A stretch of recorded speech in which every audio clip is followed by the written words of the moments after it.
and because I know that Brent has prepared a fabulous presentation for us all about creating social media, or creating video for social media. So kia ora to those of you that have joined with us, and welcome to Brent Ireland from Collab Digital.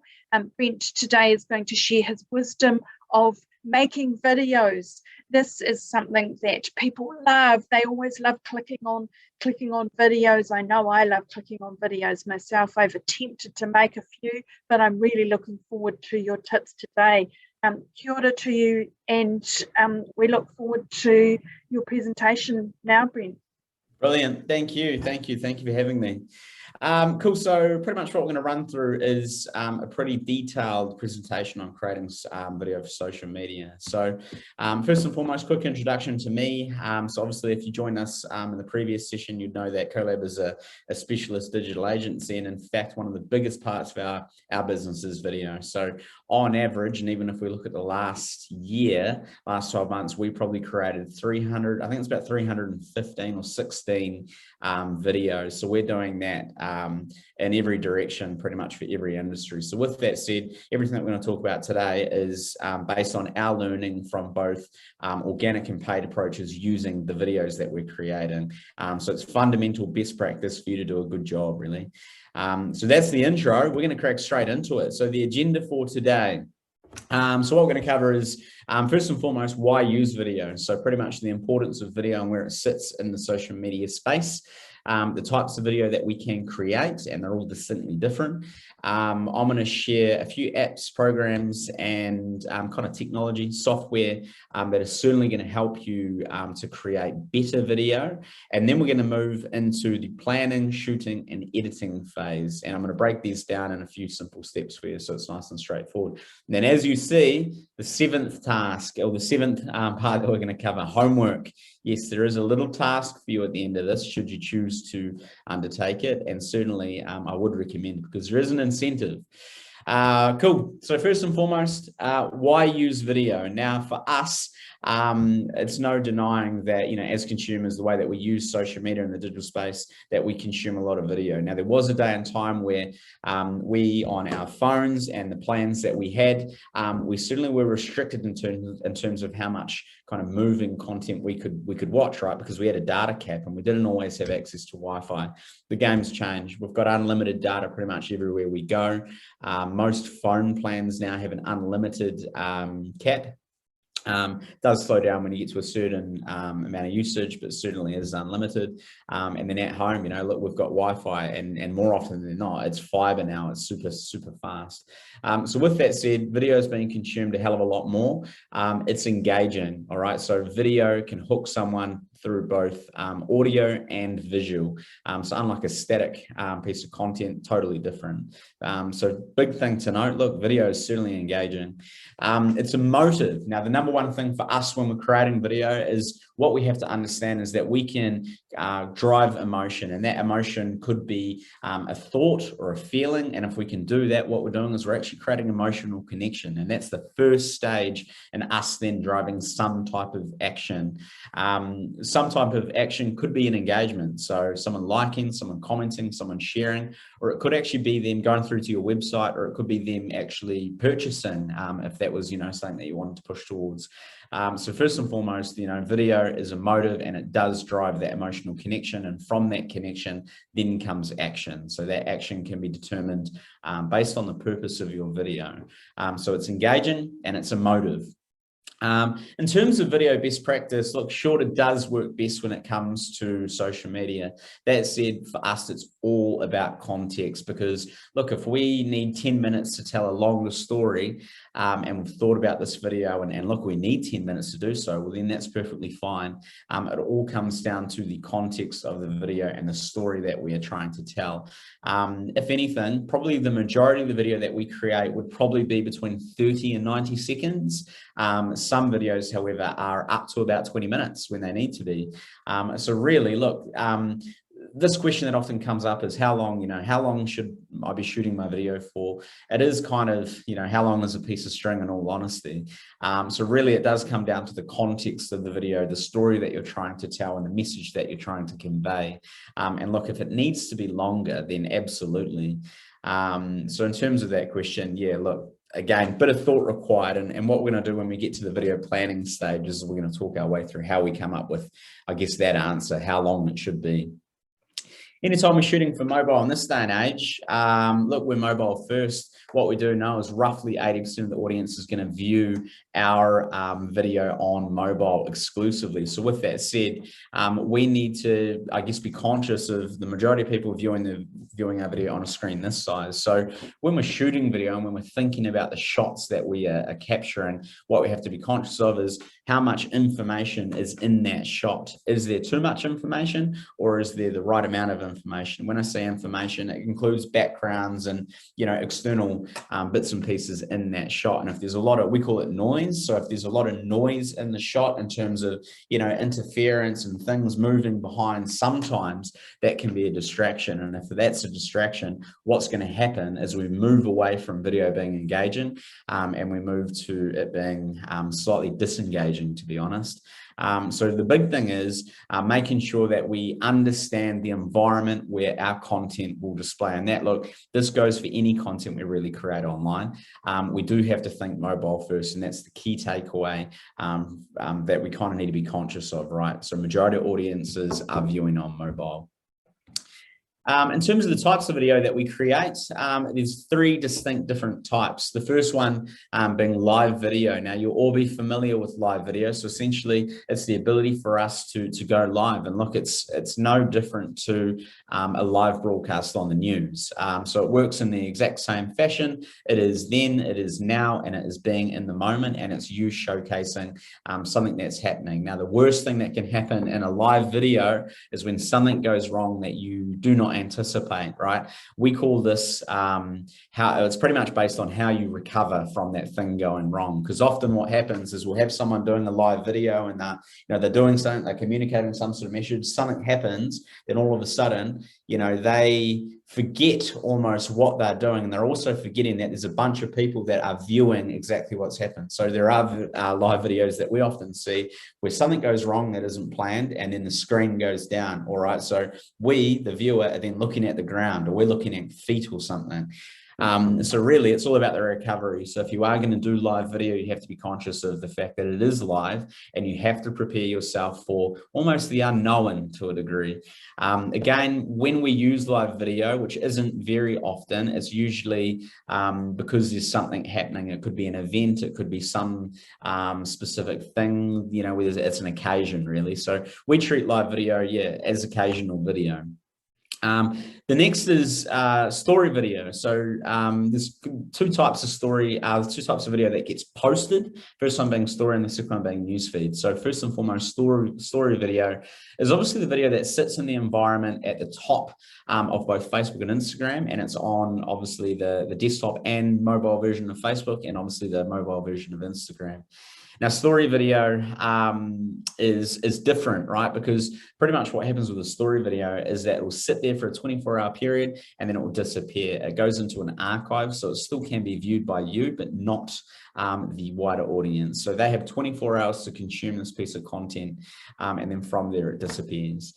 It is less formal. So story video certainly is an opportunity for you to step behind the scenes a little, be a little less curated, a little bit more relaxed, and not have the same level of kind of scrutiny on planning that would put into a newsfeed video, right? So story video, a little bit more relaxed, is customizable. And the cool thing is story video, when you do create it within the apps, so within Facebook or Instagram, does have some capability for you to edit and amend and add other elements. So things like polls and stickers and emojis and kind of elements that add a little bit of dynamicness to the whole thing. The last one is newsfeed video. Now, newsfeed video is really probably what we're going to focus on today, because it is a lot more curated, it has a purpose, and it has a long shelf life. When I say a long shelf life, Unlike stories, it will not disappear after 24 hours. It will sit there for an extended period of time until you delete it, until it becomes kind of irrelevant and you see a need to then remove that. So newsfeed video is curated in the sense that we put a lot of care, energy, and attention into creating this video, because we know it is going to sit there. And video is, in terms of how Facebook and Instagram are prioritizing video, is they are prioritizing video and allowing it to be discovered. So when a video starts to attract a higher amount of views, we get rewarded for that by the platforms. And what it will do by default is it will put our video into environments where it can be seen for free, organically. So things like Facebook Watch, which are becoming extremely prominent. And obviously on Instagram, it's the explore functionality. So newsfeed video is the one that has a little bit more scrutiny. It's not as relaxed, so it's certainly not live, and it's certainly not a video that will, be behind the scenes and disappear after 24 hours. It's something that does require a lot more thought.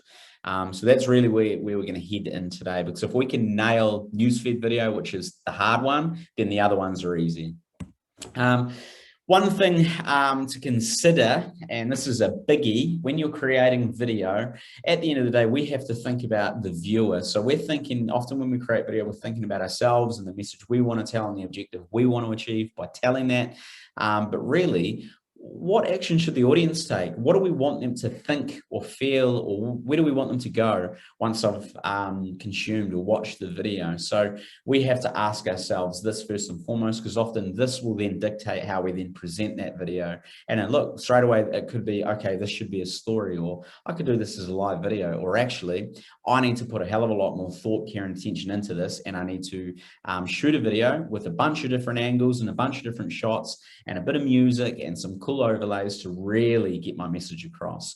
And that message and the quality of that video will then dictate that action that is taken. So for us, this is a biggie. We need to think about the audience, and it's often the thing that we don't think about. And we would often see video be posted, and you can see where, who's posted this video hasn't really thought about what the audience are then, going to do after they watch that video. And you can see that reflected in the comments. So you'll often see questions that are being asked, and you'll see a theme of questions or thoughts or reactions, okay? And sometimes they might be hard questions, or they might be negative questions. So again, if we had thought about that when we first created the video, we could have countered any of that style of thinking. So something to be very aware of and conscious of. Cool. We are into the next part, which is apps, programs, and tools. So look, in our history of creating a hell of a lot of videos, we've certainly learned a few shortcuts. We create video probably at a higher degree, so we use a lot of cinema gear in this day and age. But with that said, there are apps, programs, and tools that you can use that cost very little and that are user-friendly, that will allow you to create super high-quality video quite quickly and quite easily. So the first one is a mobile app. Now, some of you will certainly be familiar with InShot. So InShot is kind of the mainstream app that people use when it comes to creating video using mobile. Now, you probably at some stage would have seen people using the free version of InShot, because on the videos or the photos or the frames that they produce, it'll have the InShot watermark, okay? Now, we don't want that. What I certainly recommend is that you subscribe to the paid version of InShot. And it's not actually that expensive. So we've got the prices there at the bottom. Using InShot, you can do essentially everything that you could possibly want to do with video. All right. So what it allows you to do is shoot the video. It allows you to trim and edit the video, and it allows you to add a bunch of different elements. So when I say elements, it could be music, it could be effects, it could be overlays, so text, logos, what have you. InShot is certainly the cheapest in the market. It's the most widely used. With that said, in terms of functionality and similarities between some videos, we do see that with this application. That being said, it all comes down to the user, and I guess what you find easy to use. And InShot, look, is probably the most user-friendly application out there when it comes to editing and creating video. So that's InShot. Obviously available on both iOS and Android from the app stores. The next one is Viva Video. Now, this for me is a little bit of a personal favorite. Now, the reason being is that it isn't as common as InShot. That being said, the video that it will allow you to produce and the tools and the functionality and the overlay, they're all different, okay? So with that said, there'll be elements that you can add to your videos which, look, the audience may not have seen before, because this particular application gives you different functionality and different tools. It is certainly more expensive. It doesn't have a one-off cost like InShot. So obviously InShot has a one-off cost of $59, and that, you know, you own the app for, you know, as long as that app is going to be kind of updated. With Viva Video, it's a little bit differently. So it's over twice the price for a monthly subscription, or it's $65 on an annual subscription. Now, probably the key takeaway for Viva is the fact that it does give you different tools. And with that said, I would say the functionality is very similar. And in fact, if we go back to InShot, we can see a very kind of similar structure in terms of how these apps are presented, right? They, to a degree, would almost look the same, but they are quite different. What I would recommend with both of these apps is really it comes down to personal preference. So I would recommend downloading and then having a play. So both of them actually offer a 3-day free trial before you actually have to start paying. So what I would recommend you do is you download both, you figure out what one's right for you. And look, it's down to personal preference, to be honest. Viva, again, slightly more expensive, different functionality. But yeah, look, down to your personal preference. The last one in this mix of mobile apps would be Canva. Now, I spoke about Canva in the previous social media workshop that we ran. Look, Canva essentially is a pocket graphic designer. It has thousands of templates already created and presets already created for you. All you need to do is add your content, right? Now, a little trick for you is often we would recommend that someone shoot and edit a video using an app like InShot or Viva Video. Once you've edited that video, right? So that is your raw video with no overlays or anything like that, or no text and no logos. You can then upload that video to Canva, and then you can scroll through and you can further customize that video, all right? So Canva is an app that kind of works hand in hand with an editing app. On Canva, we cannot edit that video. We can, well, there are editing tools within it, but they're not as detailed as InShot or Viva. Canva essentially is the option for you then to take your content to the next level. So it will optimize for the size that you want in terms of the environment that you're going to post this video. And further to that, it'll give you a bunch of different presets, and you can see them, you know, on the slide that we're looking at. So what we have the ability to do is pretty much layer our video into a preset, a template, and then we can customize that template. And to be honest, what we can create quite quickly is similar to what a videographer charging thousands of dollars could potentially do for you. So with that said, there are some costs involved, a little bit of manual kind of labor as such, but with that said, these are designed to be very user-friendly and certainly something that you could be familiar with quite quickly. For those of you that want to go a step further, VideoPad probably moves away from the term user-friendly. It is more in-depth. It is desktop only.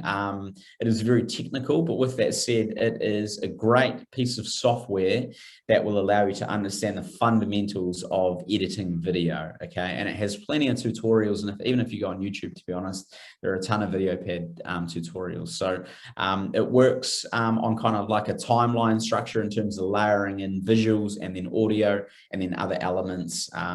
It is more in depth. For those of you that are more technical, this one's probably more for you. But yeah, in terms of look, getting good video and shooting good video, the previous apps I've spoken about will do exactly that. This is kind of level 2, or actually no, level 5, let's call it.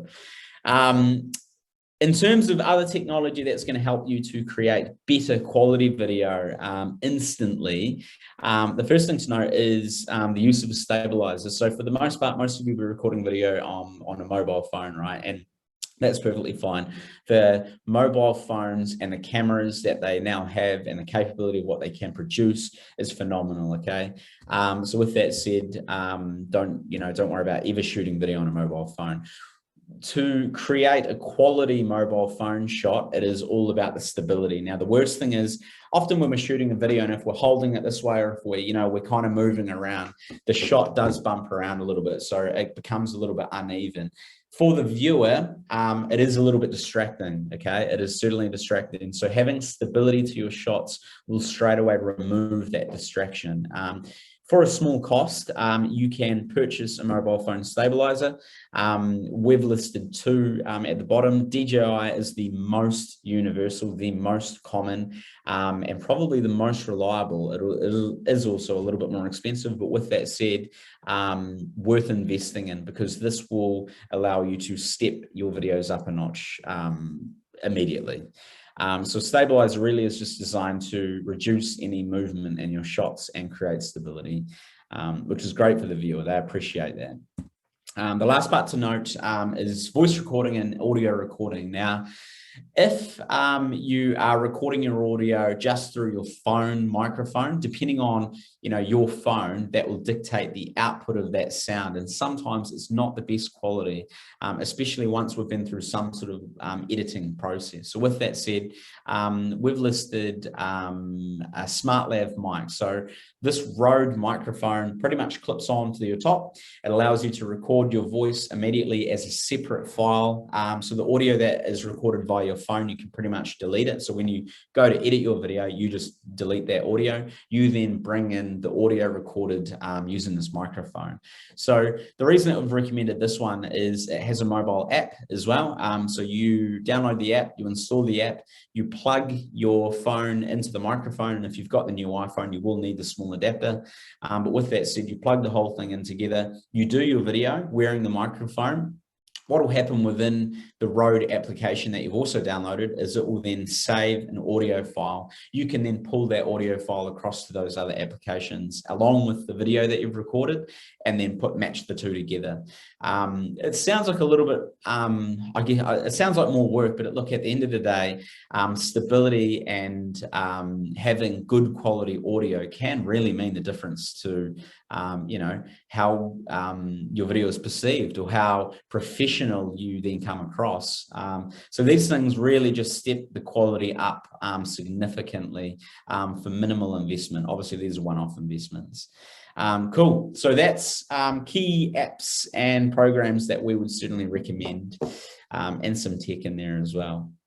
The next step, so once we've got the right app, once we've got the tools that we need to record the video that we need, then it comes down to, okay, what is this video that we're going to record? We've got 6 steps that we follow. The first step is really identifying the purpose of the video that we're wanting to record, right? So what is the core purpose? What's the objective that we actually want to achieve by creating this video? And really, why does the viewer actually need to see this video? So we have to answer those questions. And look, if any of the answers that you come up with to these questions are a little bit loose, you need to further define that purpose, okay? You need to have a very specific purpose. Again, whenever we're marketing or whenever we are posting, we always have an objective in mind that we want to achieve, and this is no different, all right? So what's the objective that we want to achieve? What's the purpose of this video? That's step 1. The next step is the message. So to allow us to achieve that objective or achieve that purpose, what is the message? Okay, so the message really is kind of the tone of the video, the overall structure and how we position this video. And there has to be a message, and often this message will be singular. Okay, so we are wanting to communicate one specific message, and we're wanting to kind of get that across to the audience. If there's more than one message, and sometimes there is, again, straight away, we are starting to add length to the video, okay? So sometimes it's easy to break it down and say, right, we're going to communicate one message, one single kind of line of thought with this one video.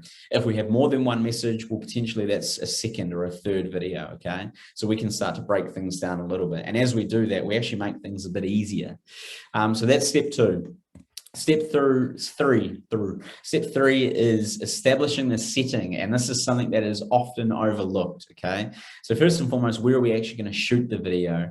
Will it be you walking down the street, or will it be you in an office environment, or how will that then work? A big thing to note is if the environment that you shoot your video in is subject to natural light, so sunlight, what you have to be conscious of is where that sunlight will be positioned when you record that video.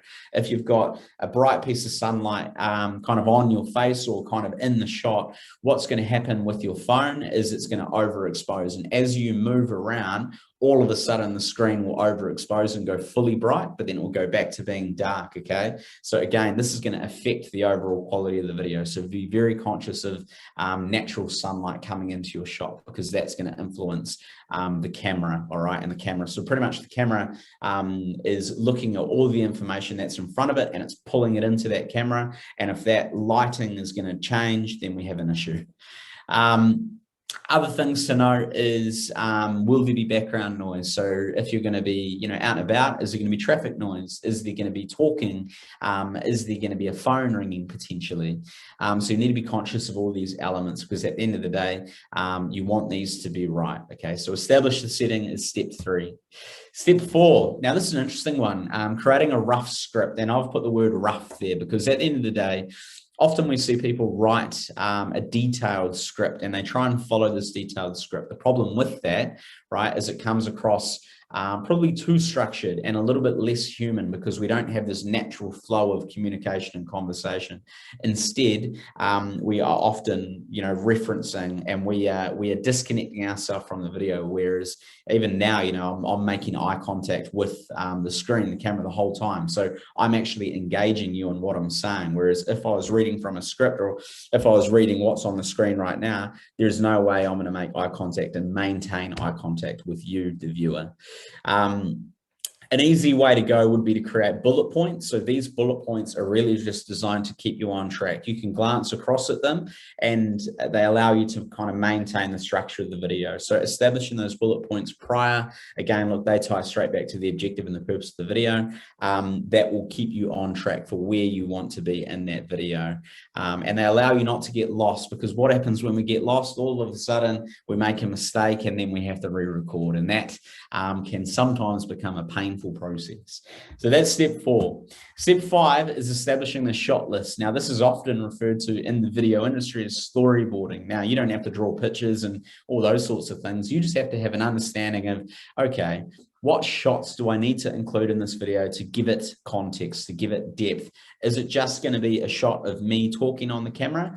Or do I want to get some shots of me talking, maybe some food, or, something to do with nutrition or activity and exercise? Do I want to add some extra layers? So this is what we would often refer to as B-roll footage or secondary footage. So what happens is, although we're talking to the camera, we then overlay different shots, and those shots pretty much are an extension of what we're actually talking about. So our talking continues over the footage, the secondary shots, and then it cuts back to us, and we then continue that conversation. This is an interesting one. Obviously, straight away, we're talking about layering, and this can get quite difficult. Look, step 1 would be getting confident with speaking on camera in a refined manner using the tools we've talked about. Once you're kind of comfortable with that, then we can talk about storyboarding with layers, okay, so secondary footage. But establishing the shot list and the structure of that shot list is important, all right, because again, that allows you to understand what it's going to look like quite quickly. The last step, shooting, the fun part, right? So with all the planning complete, now it's time to shoot. And this is where we're moving on to. So in terms of shooting, what you're about to see is that, to be honest, there's not too many steps, because what we've actually done is fundamentally we've put the thought, the care and the attention into all of the planning, and the planning is more important than the actual shooting. Okay, so just be conscious of that. If you have a good plan, you're pretty much guaranteed to create a good video. Okay, so every video that we create, we have a structured briefing process. We then run through some planning to identify what we need to create, how we need to create that, and what we need to think about and or include. Once the planning is done, we're on to shooting. So first and foremost, set the scene. So we know where we're going to shoot. We just need to make sure that this scene that we're going to shoot in is exactly what we want. Now, sometimes you may have even heard the term, and sometimes this happens on big movies where shots are contaminated, or there's something in the shot that shouldn't be there. I think there was it was potentially Lord of the Rings or Avatar or something like that, and there's actually a coffee cup sitting in one of the shots, right, and it's contaminated the whole shot. Now, the person editing that video didn't even pick up on that. It was sitting underneath a table, so obviously that's gone into the final movie, but that shot is actually what we call contaminated, because it's got something that should not be in there, okay? So when it comes to setting the scene, just make sure that you minimize any risk of contamination, because what that means is really, if it is contaminated, that shot, essentially you'd need to reshoot it. And we don't want to have to do that, right? We want to make this easy for you. I would encourage you to test your shots first and foremost. So just make sure that you're happy with how everything's presenting before you go through and record, get all the way to the end. And then when you're in editing, figure out that, oh, I should have done that differently, okay? So setting the scene.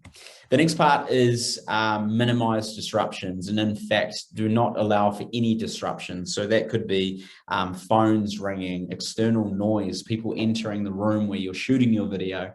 Anything that's going to stop you in your tracks or throw your thinking puts the whole video in jeopardy, right? And what it means is, again, we have to then reshoot, because all of a sudden, if we've had a distraction or a disruption, our line of thought, our attention goes elsewhere. And okay, if we think about the person viewing, if they, they're going to be wondering where we're going, what's happening, what's just happened. So we want to minimize disruptions to the point where there is no risk. Okay. So again, this is all in the planning and making sure that we get it right. The last thing to note in shooting is always allow additional time. So to be honest, look, very rarely does everything go well. Does everything happen exactly as we want it? And often when we're shooting the video and we're doing, we're at the delivery stage and whatnot, we pick up on things that we think, oh, actually, this doesn't actually make sense in the context. I need to change this. So it's not uncommon to be making some pretty major changes to the video as we're in that shooting stage. So with that said, again, just being conscious of it and allowing 30 minutes extra time. What you don't want to be in the position of is all of a sudden, if you get to, a certain stage in the video and then all of a sudden, you're having to rush things because you haven't left enough time. You've got to be at a meeting in 10 minutes. If you have to rush things, the problem with that is obviously your delivery changes, right? And the you being authentic and you being engaging and emotive and driving all these specific actions that the video should be doing, sometimes there's a disconnection. So allowing additional time will allow you to stay on track and keep on track. Cool. That's it. That's all that is involved in shooting. So as you can see, there is twice as much involved in the planning stage compared to the actual shooting stage. All right. The thought has already been put into it. We already know what we're doing, how we're doing it. The shooting stage is just the action. It's just the extracting the shots we need to be able to communicate our message. And then we're on to editing.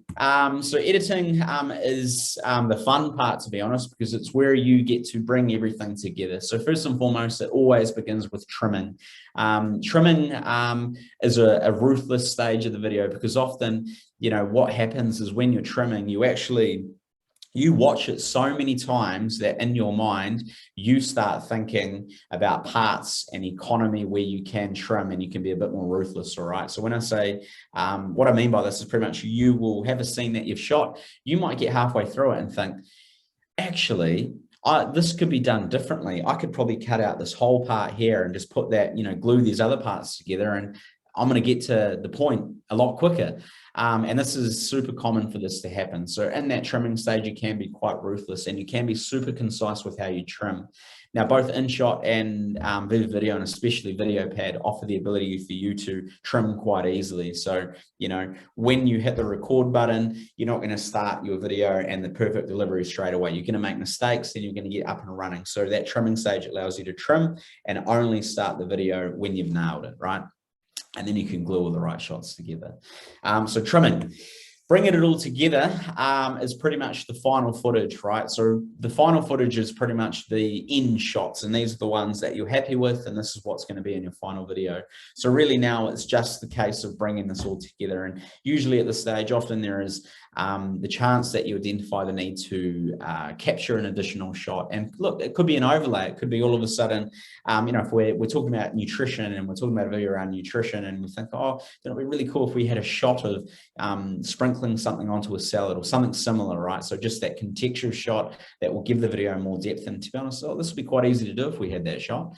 So bringing it all together is usually the stage where we identify that. But with that said, most often we have done all the color planning, we've got it right. So we've got all the shots we need. This is the final stage. The last part to editing is extra elements. Okay, so this could be overlays, it could be frames, it could be stickers, it could be logos, it could be anything. It could even be captions. Often with captions, what we're conscious of is that if we think about how people watch video, some people watch video without sound. Okay. That's kind of problematic, because if we don't have captions, well, then straight away, what it means is that our video might not cut through, because the person pretty much has to turn their sound on. So at this stage, we can add captions. Okay, so we can work our way through. Now, it is a little bit harder to do on mobile, and especially on some of these applications. With that said, Facebook can embed captions for you. So when you upload it, it can embed captions. You can select that. So what it's going to do is it's going to listen back to your voice on the video that you've uploaded, and then it's going to produce captions. Now, I would say the accuracy of those captions would probably be 70% where we want them to be. So with that said, once you load those captions to that video using Facebook, I would certainly recommend reading back through them and correcting them, because there will be mistakes. Those captions and the way that it listens to them to then interpret, to then produce, is probably not the best for a Kiwi accent, to say the least. Our slang and our language at times is probably a little bit relaxed, so it doesn't quite pick up on our words. Cool. So extra elements is just the final parts of that video to add some extra depth and a little bit of personality and vibrance to it, really. The last step is saving it in the correct format. So thinking about where the video will be seen, we need to then optimize it for that environment. So if it's going to be in stories, well, that's a vertical video, right? So it's going to be that way up. If it's going to go into the news feed, it's going to be that way up. So 16:9. Another option, especially obviously if you're posting to Instagram, is it's 1:1, it's square. Okay. So depending on that environment, that will then dictate where or how you actually output that video and what format that's in. If you're posting to Facebook and Instagram, look, you could do square. That's perfectly fine, because that's going to be universal for both platforms. So saving in the correct format. Look, other than that, that is pretty much how we create video for social media. So with everything said and done, is a little homework task, okay? And there is a bit of an incentive here for you. So what we really want you to do is to experiment, okay? You are not going to nail video straight away. If you did, come talk to us, because we are keen to chat if you're going to do that good a job. That being said, you know, if you want feedback on the video that you've created, feel free to send a link through to us. That being said, you know, experimenting is all about having a play, making mistakes, and then learning from those, and then getting it right. What we want you to do is a little bit of homework, create a video and have a bit of a play based on everything that we talked about today. And we want you to share that. And there's an incentive, I believe. That's right. We're going to give away a free conference registration to the ANA conference on the 25th of June. So go in the draw, send us your videos, and we would love to see them. Mm-hmm. Nothing like starting. Yeah, absolutely. And look, you could post that video to your page and tag Activity and Nutrition. And what they could then do is they could potentially reshare that. So straight away, there's some opportunities around content and sharing and collaboration and all these cool things that make social media amazing. You know, and we covered all that in the social media workshop. So this is really that creative extension to really building engagement, driving emotion, and then driving action. And it's all done through video. Cool. Q&A, we can ask some questions. Excellent. Thanks so much, Brent. We look forward to receiving people's videos. A couple of questions here. Somebody, Debbie's saying she can't wait to get on to making her videos. Debbie, it can be quite addictive. I downloaded InShot maybe a year ago. Actually, it was during the lockdown that I practiced, and it was a lot of fun. I didn't know that you could upload it to Canva, so that's fabulous to know. I'm going to have a bit of a play around with that. Jenny has asked about stabilizers. Do they have to be handheld? No, certainly not. Yeah, that's a great question. So the one that I've put in there is a recommendation for a handheld stabilizer. You can get stabilizers where they'll sit on an axis, so it's got legs, right? So it'll fix in a position. So what it's got the legs, it's got the pole, and then it's got the position where you put your phone. And they're very similar pricing. To be honest, there are stabilizers that will do both, where the feet will come off and then it's handheld, and then the feet clip on and it will stand on a desk. And provide, the ability for you to create a stable shot. I've got this contraption called a gorilla pod, and its legs all wind and go round. It's all windy and it connects to anything, and that's quite fun to use as well. Do you recommend those, Brent? Yeah. So I'm not too familiar with them, but I've seen what you're talking about. I haven't ever used one before, but yeah, absolutely. Yeah. Look, and again, all these kind of little pieces of technology are really down to personal preference and what's easy for you. So what you want to do is you want to do a little bit of research, and then if you can go and hold, a stabilizer, if you can go and hold something that, you want to use, a tool that you want to use, just so you can get your head around it first before you purchase, then absolutely would recommend doing that. Is the resolution of the video reduced once it's edited in the apps? Yes, sometimes this does happen, all right. We probably see this more often than not with InShot sometimes. There are in the app settings where you can change the output of the resolution. The problem is, I guess, just be conscious if you're going to record a super long video and that's going to be then produce this high resolution. Sometimes we're pushing some of these apps to the limit, all right? Especially if it's 10 minutes long in terms of video.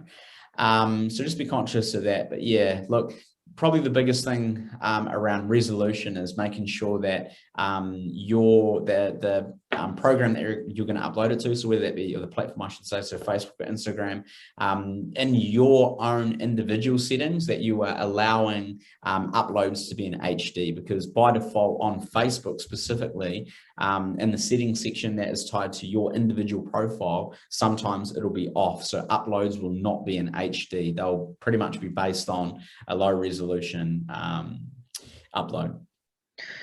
Thank you. The Viva app, is that compatible with desktop or laptop as well as the phone?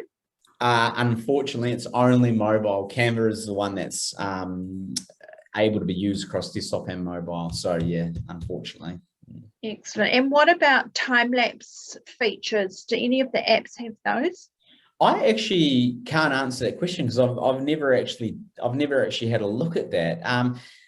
I guess the time-lapse functionality would come from when you first shoot the video, and I would imagine what you could pretty much do, and this would depend on the length of time that the time-lapse needs to be taken over. You could have your phone in a specific position and have it recording video that you then speed up. The problem with that creates a huge file. So the alternative to that is that you are having photos taken at intervals, right?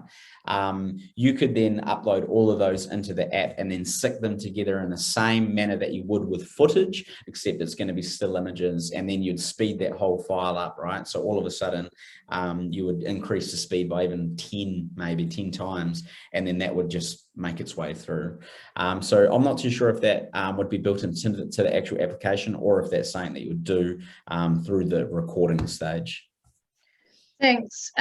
One of the things that I notice when I'm looking at social media is a number of people post videos of themselves sitting in the car. You notice they have the camera on the dashboard. What's the story behind that?